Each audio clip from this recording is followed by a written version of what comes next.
دوستو، بہت ہی کم لوگ جانتے ہیں کہ واقعہ کربلا کے بعد تمام شہداؤں کو کس نے دفن کیا، کہاں دفن کیا اور کیسے دفن کیا۔ آج کے اس ویڈیو میں ہم آپ کو بتائیں گے کہ حضرت امام حسین اور تمام شہداؤں کو کس نے دفن کیا، کہاں دفن کیا اور کیسے دفن کیا۔ جب یزیدی فوج نے تمام شہداؤں کو شہید کر دیا، اس کے بعد کربلا میں کیا ہوا، آئیے ہم آپ کو اس ویڈیو میں بتاتے ہیں۔ 10 محرم کا دن گزرنے کے بعد اب وہ شام آئی جس شام میں کربلا کے جانثاروں کے جسموں کے کٹے ہوئے حصے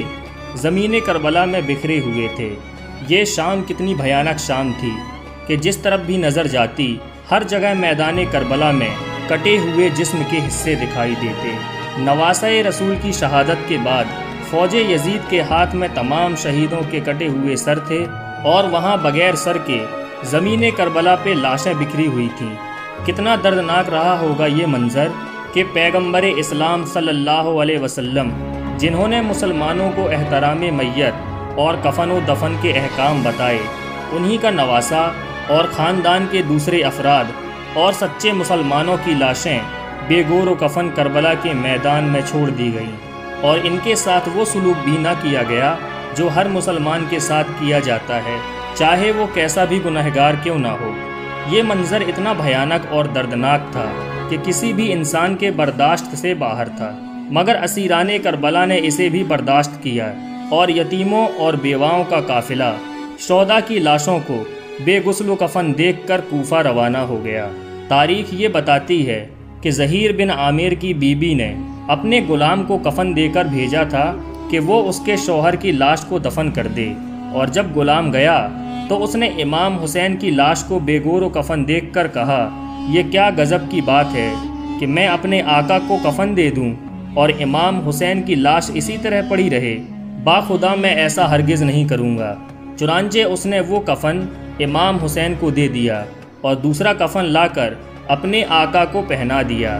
دوسری روایت یہ ہے کہ ابن سعد کے چلے جانے کے بعد شہادت کے تیسرے دن قبیلہ بنی اسد نے، جو قریب کے گاؤں گازرہ میں آباد تھا، انہوں نے آ کر حضرت امام حسین اور تمام شہداء کو دفن کیا۔ علامہ حسن بن علی تبری نے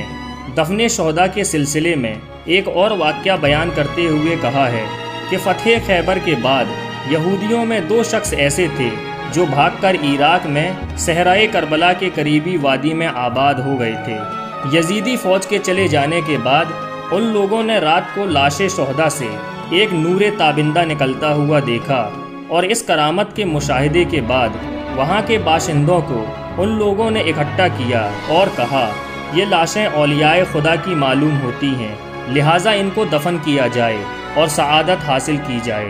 اس کے بعد ان لوگوں نے شہداء کربلا کو دفن کیا۔ حضرت امام حسین رضی اللہ تعالی عنہ کو ایک قبر میں دفن کیا گیا جہاں اس وقت آپ کی مزار مبارک موجود ہے، اور امام حسین کے بعد حضرت علی اکبر کو دفن کر دیا گیا، اور اس کے بعد دوسرے اہل بیت اور اصحاب کو ایک گڈھا کھود کر سب کو ایک ساتھ دفن کر دیا گیا، جسے گنج شہیدہ کہتے ہیں۔ اور حضرت عباس، جو کہ نہر فرات کے کنارے گازرہ کے راستے میں شہید ہوئے تھے، اس لیے ان کو وہیں دفن کر دیا گیا جہاں آپ کا اس وقت روضہ مبارک موجود ہے۔